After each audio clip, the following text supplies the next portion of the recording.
Welcome to Growth Untold, the podcast where we dive into thoughtful conversations and insightful discussions with world-class people, all with the aim of inspiring, educating, and empowering our listeners. We are thrilled to have you here with us on this exciting journey to explore the diverse stories and the ideas that have the power to shape the world for the better. Welcome to Growth Untold, the podcast.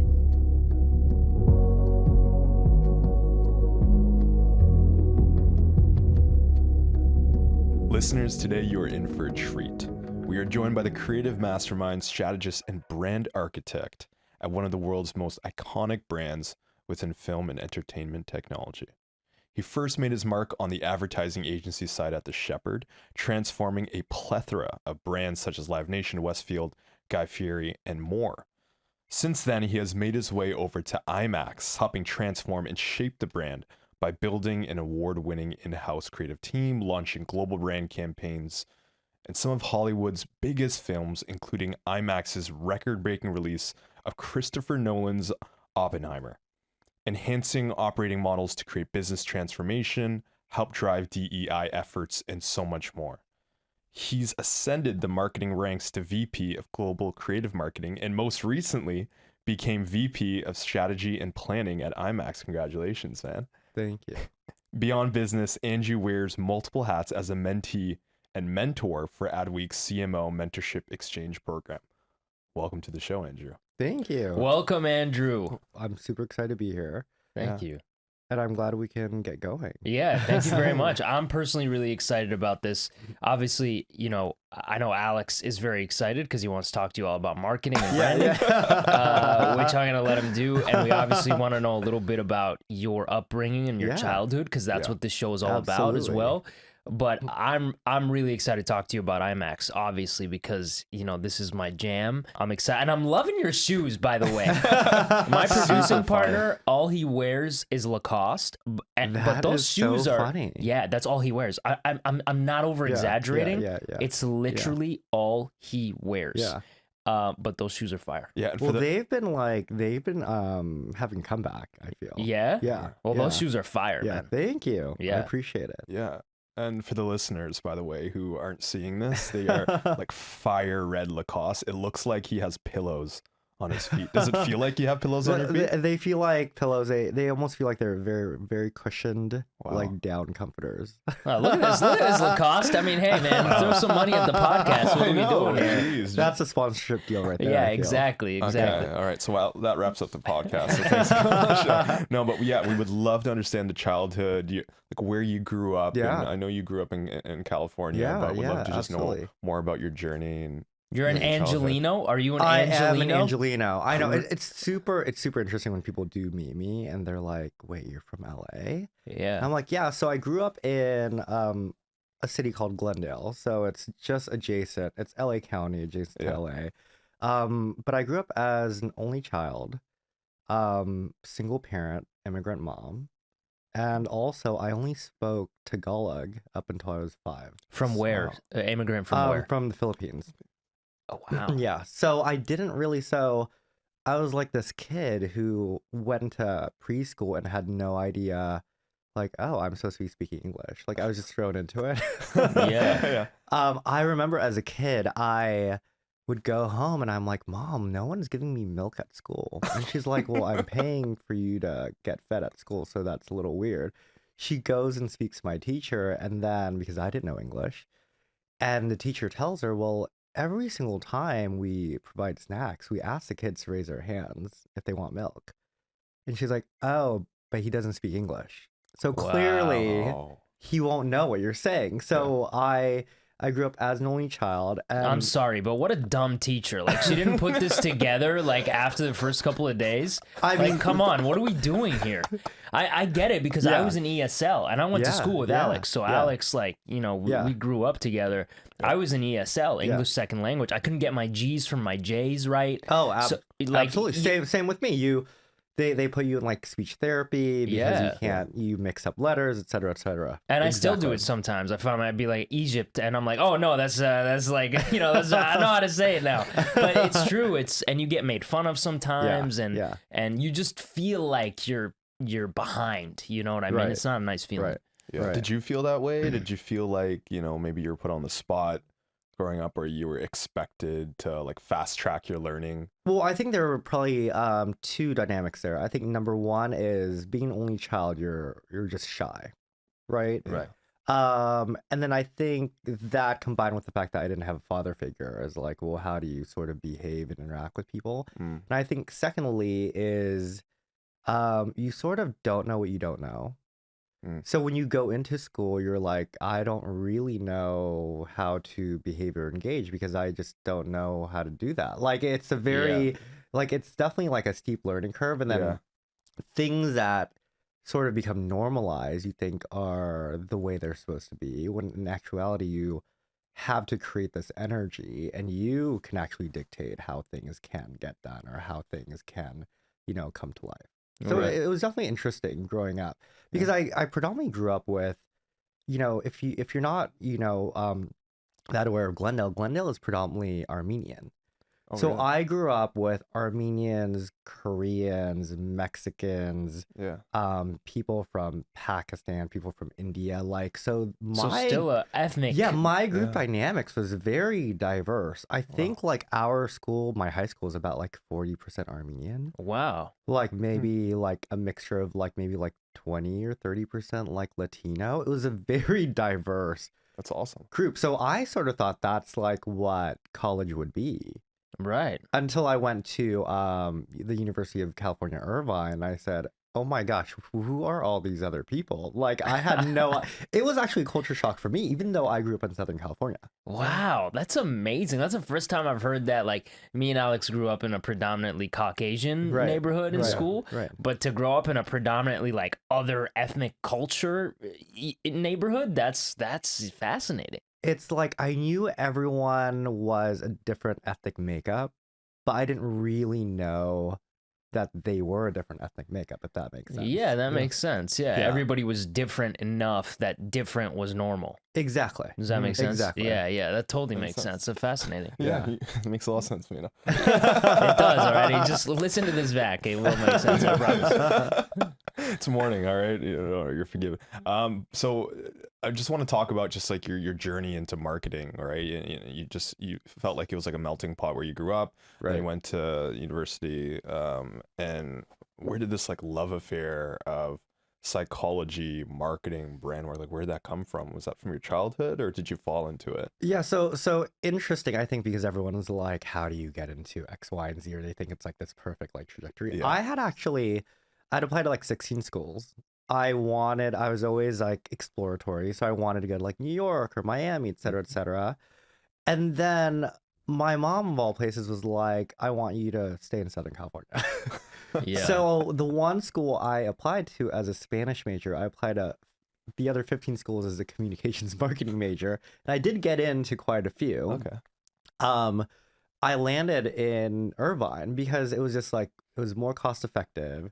It made sense. It was close to home. It's like an hour away. And I landed in Spanish. I was trying to get out of it, really. Yeah. But I was so far ahead because I had done so much in high school that it was like, well, then why don't I just stick with it? That then opened up opportunity to live abroad in Spain for an entire year. Wow. Which then awesome. opened up my entire world. Isn't the Spanish different, like Latin American Spanish and Spain Spanish? There's definitely nuances, and also it's funny, they always teach you, they're like, you never have to learn the vosotros form, which is like the Spain Right. like to form or you form. Yeah, because you're being taught in America. Exactly. Why would you? And then Yeah. and they're like, it's not like you're gonna study in Spain. I'm like, well, lo and behold, I'm living in Spain for an entire year. So yeah, it is a little different. But you picked it the up. accent, I picked it up, and then I basically came back fluent. Wow. So I mean, going back to marketing, I actually think the more you know about the world, the more curious you are, the better you are at actually marketing and the better you are in business. Because you understand the dynamics between people, you understand different cultural backgrounds, you understand just how the world works. So I would say the Spanish actually got me into the agency, the Shepherd, where I was at for 7 years. Yeah. I remember the first project I had, it was the recession in 2009. Like it was like 2007, 2008, 2000, like 9 was when I graduated. And it was like no one was accepting me. And I was like, gosh, do I have to go back to school after I just finished 4 years of school just to get an internship? Yeah. And then I applied to the Shepherd, and my Spanish got me in the door because they were doing these, funny enough, not funny enough, but they were doing cardiovascular videos in Spanish. And they're like, oh, you know Spanish and English. Yeah. You're like a perfect added value. So that's actually what got me into it. But I had always wanted to do marketing. I was just very curious about connecting the dots. Yeah. And I think marketing is a lot about connecting the dots, connecting people, ideas, information. Yeah. And that was like my entry point into it. Wow. Yeah, what you said earlier about, being well traveled kind of helps you. I think it helps you in any job, not just marketing. I think, with acting and art, it's the same way. Obviously, the more well traveled you are, the more you understand other cultures and other regions in the world. That gives like such a beautiful color to your art. And I think even like I was thinking like, well, attorneys or, lots of other professions, I think that really helps. But you're right, especially for marketing, because the world has become so interconnected and international now. I mean, you can speak to this more, but are you finding that brands now in general, let's say American brands, are seeking out more international marketing in the sense that like brand ambassadors can be more international now? Has it become more international over the years? Yeah, I think what people tend to forget when they're handling marketing or when they're really driving or trying to build a brand is that the brand can always have its main platform or value proposition, right? But that can show up in different ways on an international basis because every group is so different. So I do feel like before it used to be so segmented, it's like, well, there's international marketing, there's this marketing, there's that marketing. Realistically, it's all marketing, right? A lot of it is just specialized because you have to hyper focus some of your marketing efforts and advertising towards specific groups because they respond to things very differently. So absolutely, I think there's definitely been this progression. I also think there's been a lot of, areas around the world that maybe haven't been exposed to many brands because maybe it's just something that they don't need within their space or shows up in a very different way. That's interesting. I want to nerd out on marketing for a bit. Sorry, Mina. No, go ahead, man. Sorry, man. Do it. Do your thing.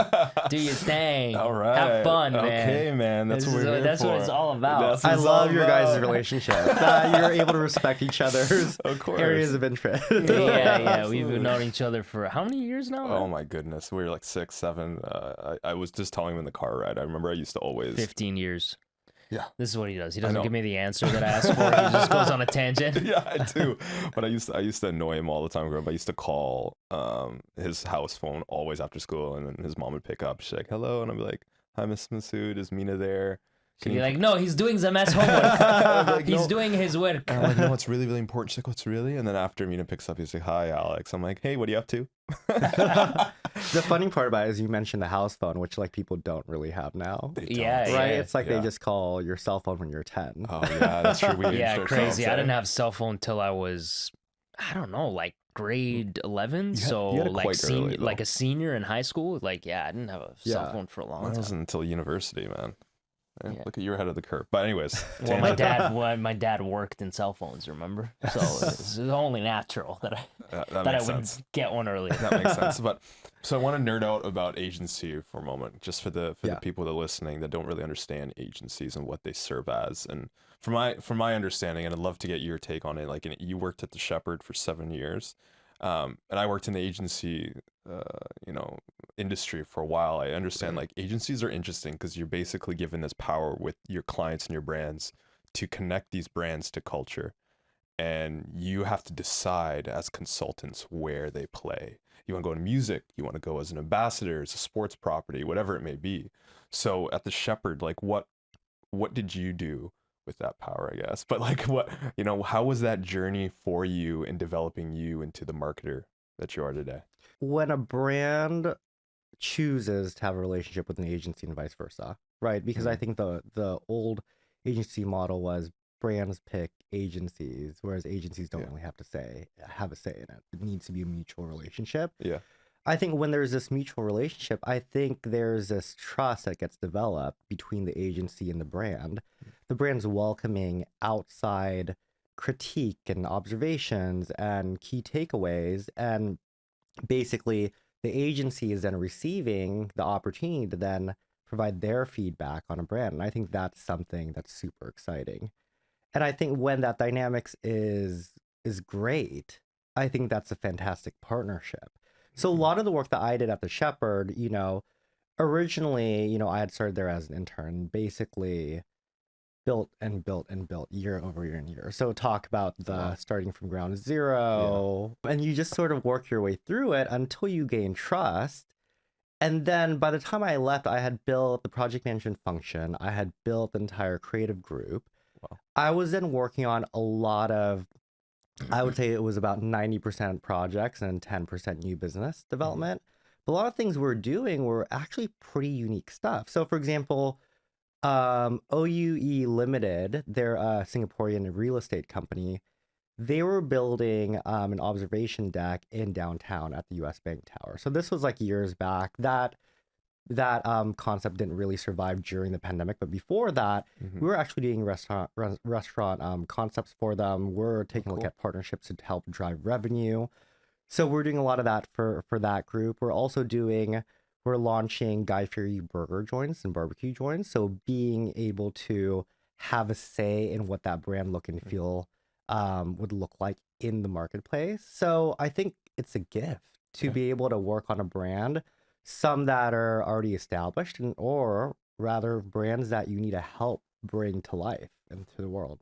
Yeah, that's interesting. And I'd love to understand, is there any brand campaign that you can think of that you really enjoyed working on? Guy Fieri Burgers, that must have been amazing. But is there anything that you can hang your hat on? You're like, no, that was pretty kick-ass. That was amazing. Yeah, I mean, I would have to say when I had done work for OUE Sky Space, that's what it was called, that specific observation deck was pretty cool. I mean, to be able to reimagine a space that is an observation deck and bring that to life as a live experience attraction, and then be able to concept restaurants and in interactive spaces, I think that's like something cool because that actually goes beyond what people would categorize as marketing, right? People think marketing is, or advertising is, a TV spot or, a billboard, but it's actually everything that embodies the brand. So everything from the very first moment that you interact with the brand, so ticketing, all the way through to the full experience. Those spaces are very interesting for me because they are all about experiences, to your point. Right. And entering into, maybe transitioning into IMAX, I think what drew me to IMAX is the fact I remember very clearly in my interview, they asked me, this was in 2016, why IMAX? And I said, when you go into a movie theater and you sit there, when you come out, you're inspired, reinvigorated. You can view the world in a very different way. And then you can then change as a person. And I think that experience that you have in an hour and a half, 2.5 hour window of no cell phones, no interruptions, I think is such a special moment because you do get lost in it. Yeah, as an actor, I agree. Definitely. So tell people what IMAX is. A lot of people don't know. Maybe our listeners, like there's certain regions in the world that don't have certain products. Right. So what is IMAX and what makes like a true IMAX experience? Yeah, I would say first and foremost, we're an entertainment technology company. So our founders found us because they said, we want to bring the masses to experiences that they can't have anywhere else. So for example, if you're not able to travel to X, Y, and Z, because we did start out in the museum institutional space. So a lot of it was educational material. Wow. So we have IMAX cameras, and then we then have the actual presentation of it. So we have projector systems, we have the screen, the speakers. So the entire experience is really the entire setup that we have. So over time, we went from institutional documentaries to then commercial spaces, so Hollywood blockbusters, to now alternative content like the Taylor Swift concert that was just released. So really, we've expanded our offering over time, but it's really all the way from filming and shooting with IMAX film cameras, now we also have IMAX digital cameras. Wow. And then through to post-production, and then ultimately some of our products also land in home with IMAX Enhance, which is our in-home offering. What's that? And can you talk a little bit about Yeah, that? so IMAX Enhance is basically like an additive ecosystem. So essentially we have various devices and products that when you combine them with the content that we also have on some of the streaming platforms, you basically are experiencing the IMAX immersive experience at home. Wow, Yeah. that's incredible. So you Yeah. can buy like IMAX, like what? Like speakers like or sound bars and things like Yeah. that with some of our partners.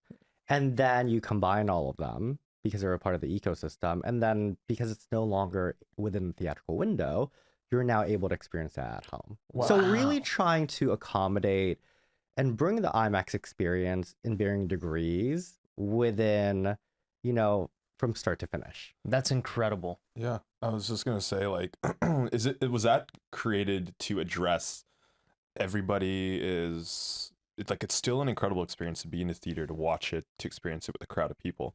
But is it to address like the growing need of people who just want to watch it at their homes, who Streaming. Just say Yeah. it. Just say it. Streaming. just say, buddy, I was just trying to say it in a pretty bow, okay? But yeah, is it made to address that? Like, was it to solve the need there? Well, I think ultimately, and we saw this during the pandemic and even after, is there's always been a desire for shared experiences.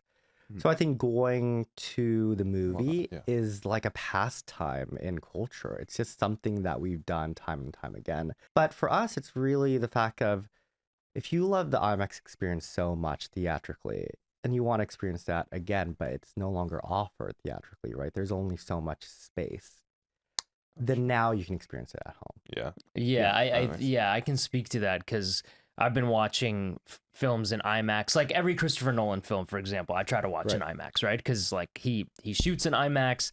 I think he really understands the technology. He's a champion of it. I always try to go watch Christopher Nolan films in IMAX. And you're right, the window is usually short. Like if you miss it, you miss it. Right. And even in like Vegas, I was trying to find Oppenheimer in IMAX, and there was one cinema in like all of the Las Vegas greater area that was playing, and I had to go to that one theater. So, like you said, I think it's just like technology. The IMAX technology is growing, Right. so why not kind of add that to the things you offer? But I think it's incredible that the company started off in the documentary space, because remember, what's that place in Toronto, the science the Toronto Science dome Center? Yeah. dome that we used to go watch, Yeah. and they used to play like space documentaries. That was IMAX. I remember that. Oh. That was Yeah. IMAX, Yeah. man. I Wow. can't remember. Was it the Yeah. I know what you're Expo? saying. Well, because we are a Canadian company, so we're founded What? in we're Get founded in outta Toronto. here. Yeah, I did not know that. Yeah. That's Yeah. amazing. So that's why the dome, that's like what you associate. So it's very interesting, like generationally, Yeah. depending on how you experience IMAX. So I experienced IMAX as a kid going to California Science Center. You would take field trips. Yeah, the so Science you would, Center, you would yeah. see Yeah, space okay. docks and things like that. And then, probably the age group now, well, probably a few years ago, experienced IMAX first when maybe they're watching a superhero film, right? Oh. Like Yeah. Marvel or Yeah. DC. And then now, let's say a 10-year-old girl may have experienced IMAX for the first time because they watched Taylor Swift. Right. So it's definitely interesting in terms of how a brand evolves over time and people's perceptions of a brand. Yeah, that's So- phenomenal. Just switching gears here, in IMAX, it's known as like kind of the global or the gold standard Right. in theatrical. How have, I guess, you contributed to that or have seen that grow over time as a golden standard? Because when I go to a movie theater and there's an option for IMAX, like what you think of as a consumer who goes to movie theater, you're like, oh my God. It's like the IMAX. AMG of Mercedes. Right. Yeah, right, It's like right, the right. AMG experience. Right. You're just or like, the, you're like, oh shit, are we Yeah. gonna class this up? Yeah, let's do it. Yeah, let's of course, do it, right? yeah, That's what my experience. Just being the golden standard in theatrical, and like, what does that mean to you? Like, what are you doing to uphold that? The interesting part about IMAX, I think this has to do with anything that's experience based, is you can't really tell a consumer on a phone or in a billboard what that feeling is going to be like until you actually like test drive it. Essentially, you talked about cars. It's sort of like that until Yeah. you get in there and then you're like, oh my gosh, this is like I'm in it, Yeah. right? Like I remember when I had watched, my friends had watched Taylor Swift in standard and they watched it in IMAX and they're like, oh, these are two completely different experiences. Yeah. Mhm. But is there Yeah. a product at IMAX that's the IMAX screen? Like Exactly. Yeah. right? So screen, Oh, the okay. sound system, the projector. Yeah, because exactly. like when I watched The Dark Knight, I watched it in like full IMAX, and I still remember that experience. It's like one of the best cinematic experiences I've ever had because I think they had the full IMAX like creme de la creme like products. They had the IMAX screen for sure. It was massive. It went like you couldn't even see the tail of it. Can you talk about just like the experience with the Oppenheimer campaign? I feel like that was Yeah. a film that recently came out that was Barbieheimer, right? The Barbieheimer weekend, yeah. Yeah, but Oppenheimer, that was like a big project that you work on. Can you just walk us through that experience? Yeah. I mean, we've had a very long-standing relationship with Christopher Nolan. Yeah. And he is a fantastic filmmaker and has utilized IMAX film cameras, 70 millimeters, on several of his films.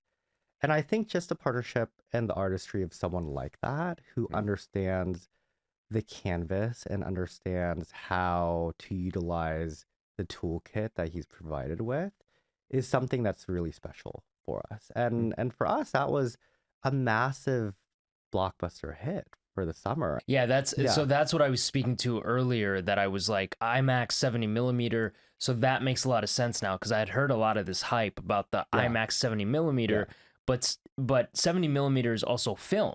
Like Right, it's exactly. film. Like it's literal, they're filming on film. So Paul Thomas Exactly. Anderson does it a lot. Exactly. Whenever we do release a film that's shot in IMAX 70 millimeter, you also bring on all these projectionists that can operate projections that are IMAX 70 millimeter. Yeah, that's insane. I didn't know about that because I think actually now that I'm speaking to you, I think that's the most revolutionary product you guys probably have made because 70 millimeter is film, which is notoriously hard to film on.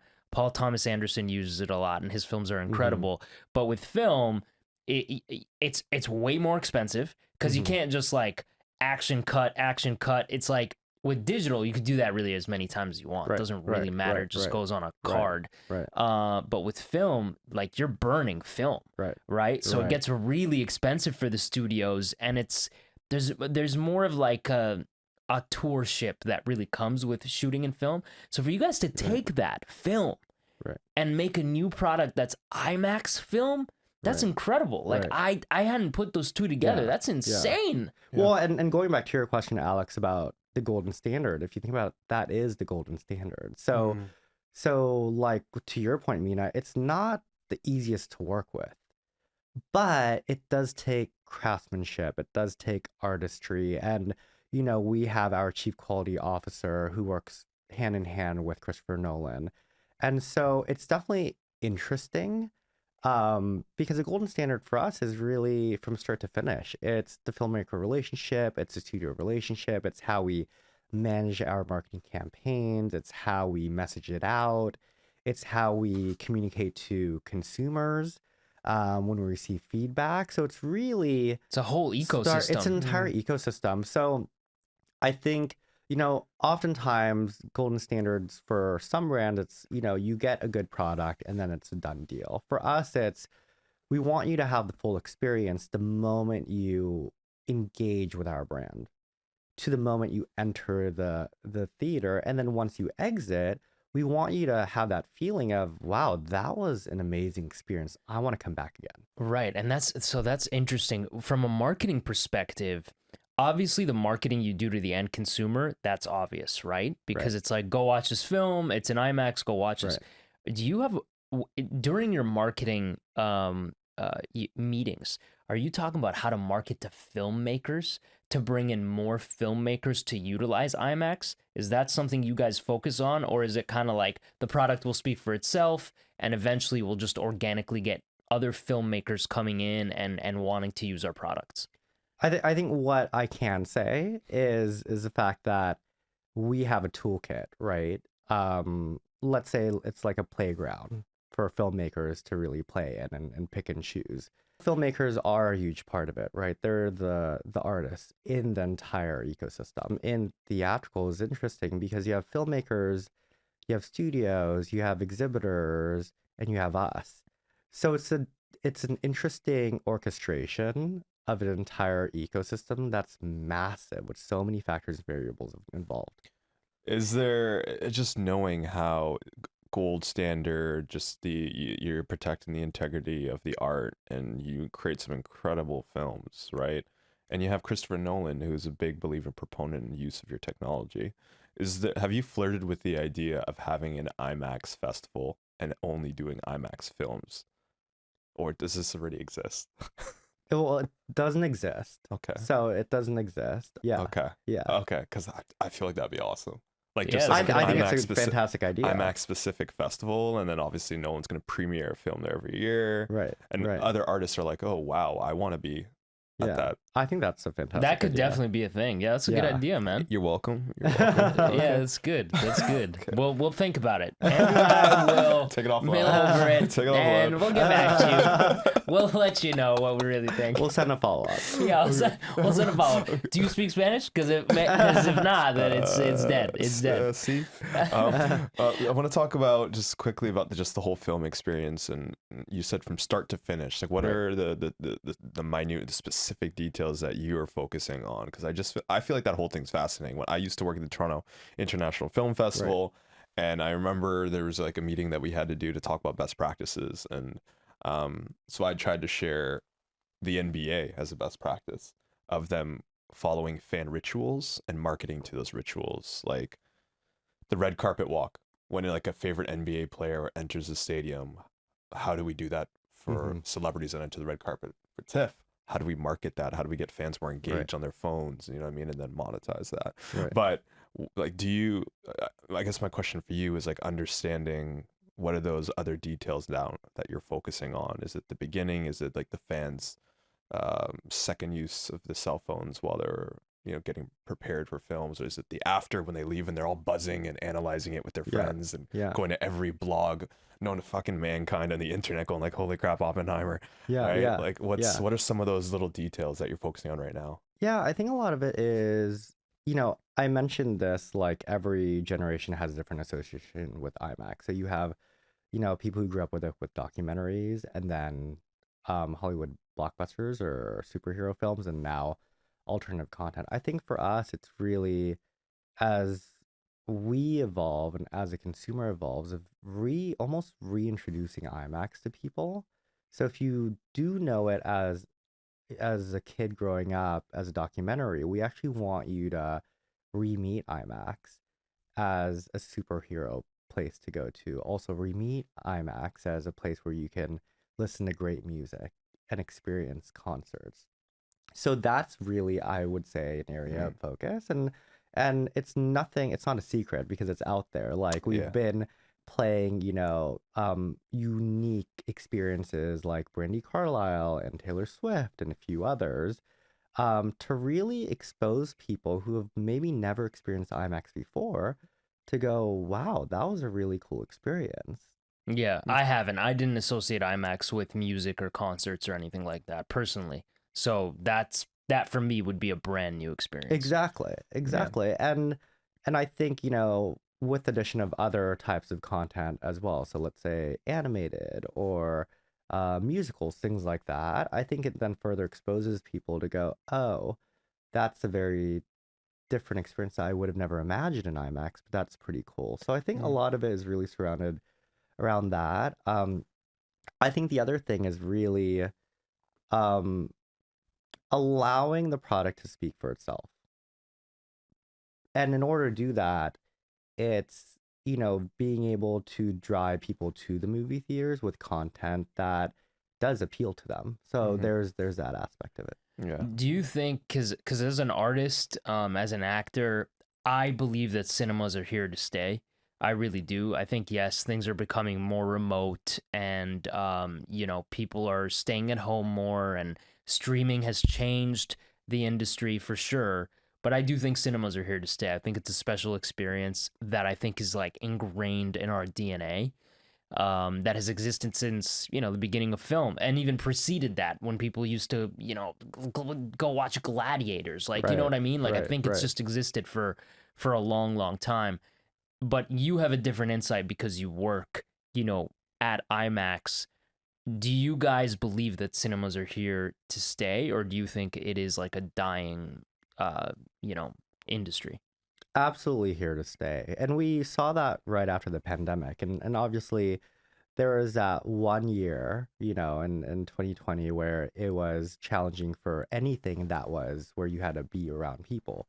But after that, we definitely saw growth. And I think that's the exciting part is in everything that we've seen in data that people wanted to return to shared experiences.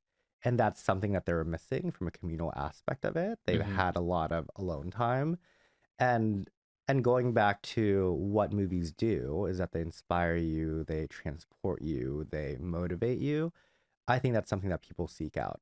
Because also, if let's say one's not traveling, or let's say one can't afford to do X, Y, and Z, going to movie theaters is actually like a very great value add, right? It's like such a value pack because you're going there to experience being able to travel to a different period, a different place in the world, being able to be placed in situations that maybe you've always wanted to be in, or maybe that you've never experienced, that you're buying a ticket to, and you're on this getaway for 2.5 hours or so. Yeah, it's an escape. Yeah. Yeah, I think I remember seeing a study that there was like a direct correlation between your self-esteem, uh, your just self-belief and your happiness and the amount of communal experiences that you attend. So like obviously there's a huge drop in like there's Right. increase, sorry, in depression during the pandemic. Everybody was isolated by themselves. Right.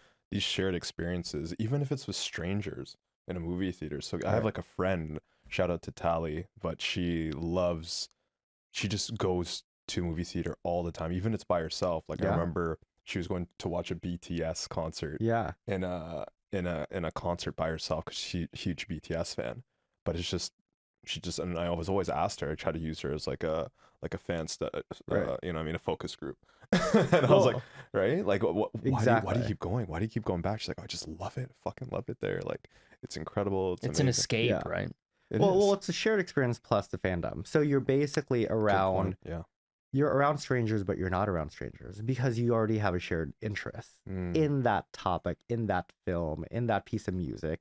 And so let's say if you're a Swiftie, you're sitting next to someone who's singing the same lyrics, and you're like, oh, well, I know a Swiftie likes X, Y, and Z. So by, deductive reasoning, you're like me. It's very interesting Right. Yeah. because it's a shared experience plus the fandom, and you're essentially bringing strangers together, but they don't feel like they're strangers Right. in that environment. So speaking of that, I want to bring this back a little bit to where we started, Yeah. and being an ethnic executive at companies like IMAX. Did you grow up and growing up in California, which is a really diverse place, Right. like you said? I mean, Right. your high school was like all ethnically Yeah, diverse right. people. Did you feel that when you were entering, your work life? And how so? Was it something that you felt was an obstacle that you had to overcome, or something that you felt set you apart and gave you an edge? What was your experience with your culture, with your background as you were entering the workspace? Growing up, we always have an idea of what that executive or what that successful person would behave, look like, act like, dress as when they enter that room. And it's interesting as I climbed through the ranks and progressed in my career, is I always had this idea of like one should behave as X, Y, and Z until you realize you just sort of are. So let's say when I walk in a room, now I see other people who are younger in the marketing organization. They're like, well, you're my viewpoint of what a vice president is. And I think that's an interesting, I would say, psychological process or journey one has to go through to go, well, wait a minute, I actually don't need to behave like everyone else if I'm I'm Filipino and let's say I want to bring lumpia or egg rolls to work, that's okay. That's what I do. Right. And so I think it's bringing in a little bit of that culture. I think for me, it's been mixed because it's being ethnic and also being gay.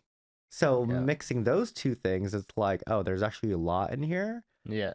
But I never actually, I remember I always told people, I said, I want to always be known as Andrew and what I've accomplished, not Andrew, the Asian guy, not Andrew, the gay guy, but just Andrew. Yeah. And so, yes, everything else is part of me, but that's not the clear identifier of, just what I should be categorized as. Of course, of course. So you never like it was just always kind of normal to you. Like you accepted it for what it was and you really just put it aside and continued on as Andrew. And that was really it. Yeah, well, I think a lot of it is also culturally how business is conducted. I think that's what a lot of things have to do. Like, for example, I always think people who grew up with siblings actually have a slight advantage in business. Because when you have siblings and you have two parents, you are consistently almost negotiating and trying to place one parent on your side or gaining trust from your siblings to win each other over. Right. Yeah, you're so right. It's a very interesting dynamics, right? When you're an only child, you actually don't have anyone to debate with. So, yes, you are surrounded by people who are much older than you. So you're actually observing and digesting, but maybe what you're lacking is like the social skills. But I never realized the impact that seeing someone who represents your group or someone who's ethnic actually can affect your entire career trajectory. Yeah. Yeah, 100%. I mean, that's what the podcast is all about. We want to show all our listeners that you can come from all sorts of backgrounds, all sorts of cultures, ethnic, not ethnic, and find success doing what you love. I think at the crux of it is really like working hard, doing what you love, and going full steam at it, and not letting your preconception of your obstacles stop you. Right. So a lot of people, and I was this way for a while too, a lot of people will put obstacles in front of them like, well, I'm ethnic, so I just can't reach that level. Right. Or, I'm gay, so it's going to be harder for me. Right. Or, I'm a woman, so it's gonna, it's not conducive to this industry. And people put all these obstacles in front of them. But I think you've got to just realize, like, I'm not going to let anything stop me. Right. Like, I am who I am. I love who I am. I'm going to accept who I am. Right. And because I accept it, other people will accept it. And I'm just going to go full steam ahead. And I think that's kind of what that's really what it's all about. Well, and to your point, it's almost like I always tell people, like, let's say I only started playing tennis like 2 years ago, but I'm like, let's say you like play tennis like once a week. You're like, okay, well, I'm just like playing a little bit of tennis. Let's say you start to play it like 3 times a week.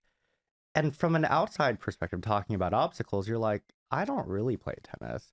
And then you start to like enter into tournaments and you start to like play on teams and start to win. All of a sudden, people then associate you with that sport and it becomes a part of you. And to your point, it's if you just are and you behave in that way, now it's you. That is you. So let's say if you met someone 2 years later and the first interaction they had of you is you playing tennis or you running marathons or you doing X, Y, and Z, they only know you for that. Right. They don't know the former you of like, oh, you actually never worked out 2 years ago. It's very interesting how that works. Right. Yeah. So you can change who you are actively. Like Exactly. you can actively do that. Exactly. And it's never too late. Yeah. That's a really good point. Yeah, that's amazing. I know we're coming up on time here, but one last question we have is just to wrap it up. You're asking it, so I don't know if I want to sorry. associate myself with your last question here. Yeah, man, I was trying to think of something witty to do to make fun of Mina, but it couldn't come up with anything. I keep working on it. But in terms of a mentorship, you're just so involved in mentorship as a mentor, as a big brother in the Big Brothers and Big Sisters chapter. You're a mentor in the Adweek program, and for Mina and listeners, that's where I met met you. Yeah, You were your mentor, absolutely. and the Adweek is like a massive marketing medium Right. platform, and you served as a mentor, but you were a mentee with CMOs Yeah. as well. Yeah.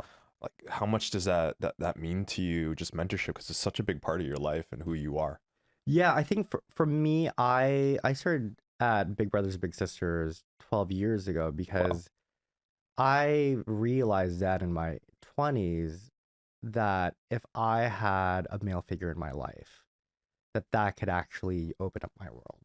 Mm. So I said if I could give something back that's sustainable. So I'm like, at that age, I said, well, I could like donate money, I could go volunteer here, but I said, well, what can I do that will be sustainable and that'll actually see growth over time? And so I was paired with an 8-year-old back then. And then we just celebrated his 20th birthday Wow. Holy. last month, which is crazy. So it's almost like Yeah. raising a child, but not raising a child because you're Yeah. like the fun uncle who like advises. Yeah. But I think that's where it really, was initiated for me. And then I think naturally I said, well, if I could provide some of these, like tools to other people, then they could carve out their path, their career path, their life path.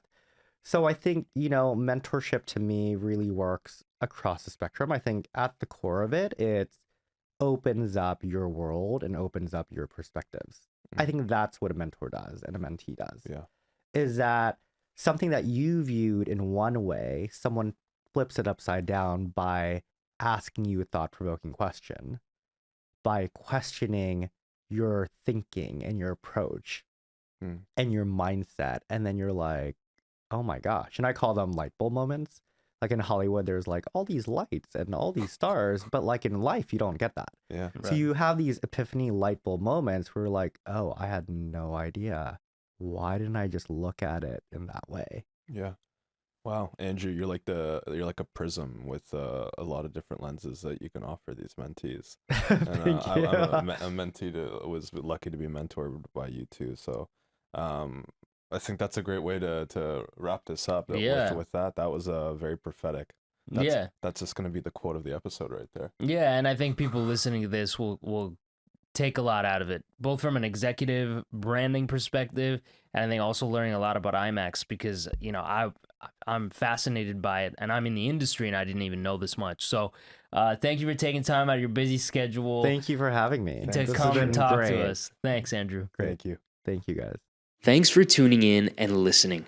Please subscribe, share, and join the journey of growth untold. Don't miss a single nugget. Hit that follow button now on Apple, Spotify, YouTube, and Instagram.